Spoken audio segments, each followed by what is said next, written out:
Nagdiwang ng kanyang ika-87 kaarawan si Pope Francis. Kasama niya sa selebrasyon ang mga bata sa Santa Marta Pediatric Dispensary sa Vatican City.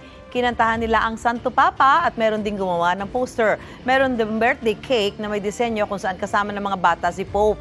Sa kanya naman pagharap sa St. Peter's Square, muling nanawagan ng Santo Papa na itigil na ang giyera sa Israel at Hamas.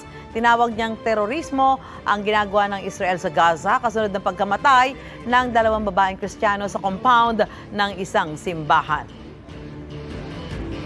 Mauna ka sa mga balita, bisitahin at mag-subscribe sa GMA Integrated News sa YouTube. Sa mga kapuso abroad, samahan niyo kami sa GMA Pinoy TV at sa www.gmanews.tv.